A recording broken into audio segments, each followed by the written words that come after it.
Hello, this is Michael. Welcome to week 10 of the course. I'm so excited to finally get to the top of the pyramid. As we've moved our way up from our starting point of just looking at data and turning it into some sort of pattern and then information and then maybe even knowledge, something that people can act upon, I think that the highest level is going to be this idea of a ability of a resource, or actually a kind of a computerized resource, to be able to give us advice and have us follow it. So that you're seeing this beginning in I think fits and starts. A lot of it has to do with notifications, things that we're getting from places like Google that say that you have to leave to get to the airport on time. And these are the first fits and starts of the idea of being able to give a user some kind of programmatic advice. Now, there's an optional book that I wanted you all to get, and I wanted to show you why, just for this very reason. This is something not necessarily new, that people have been able to come up with these systems all throughout time, and these systems can give people advice. And the one I think is a kind of a tour de force, I think it's a great book to have, is this book of the I Ching. So let me show you how we do in I Ching. So this is the Portable Dragon. The reason why I think it's an amazing book to have is, for one, it takes the I Ching, which is the series of hexagrams. They go from 1 to 60. I think that's right. And I'll show you how it works in just a moment. And for each one, it takes all of the things that a person could do. And 64. That makes much more sense. So it's even a base number. So it takes the idea of what you could do, and then it breaks that into 6 pieces per hexagram, and each of these pieces can have a higher or lower emphasis amongst the main idea, which is, in this sense, biding one's time.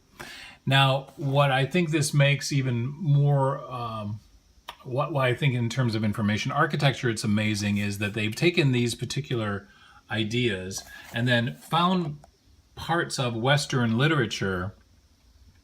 In this case, here's Frederick the Great, here's a pharaoh, here's a person, here's an author, a poet, here's Lord Byron. So he's gone and found bits of literature that represent these particular parts of the hexagram. The work has ended, the past course is reviewed. So just in terms of library science alone, this thing is pretty amazing. But I think what also it does is help open up the idea of this to maybe a non-Chinese audience. And so therefore, let's see what our fortune is.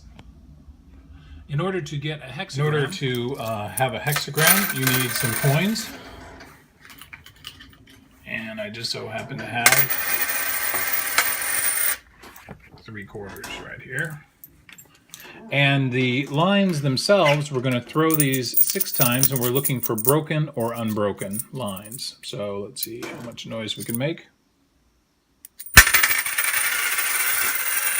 2 heads and a tail, so that's definitely a broken line. And then we go to our piece of paper and we draw our first line as broken.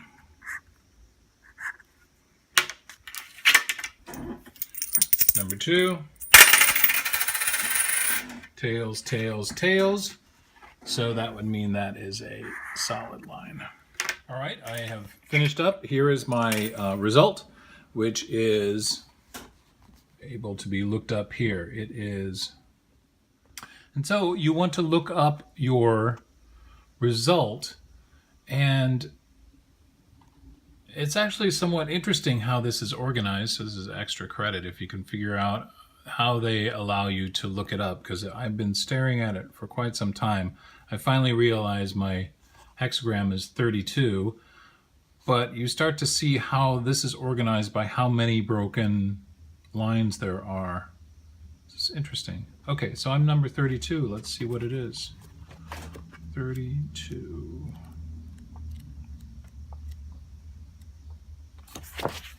And this is a little bit like having a song come up at random. Hopefully it's going to be an interesting hexagram. Enduring. You want to endure whatever. And also, I would say that I would need to have a goal in mind. So when you do your I Ching, it's all about action.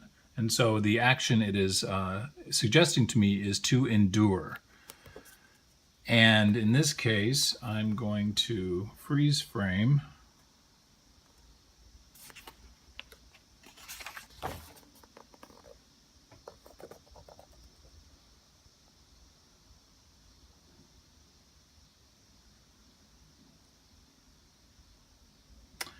So I'm not reading this aloud, but I do like the he diggity diggity diggy, but no meat dar.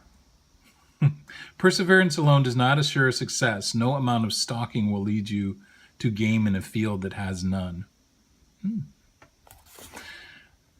And here's Krishna.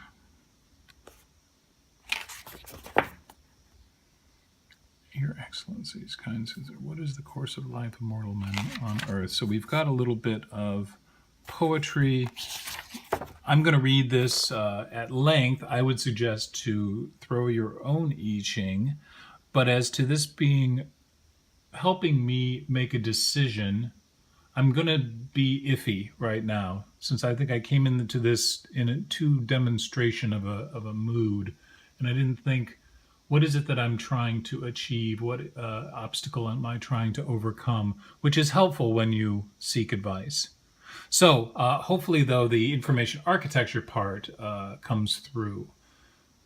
Thanks.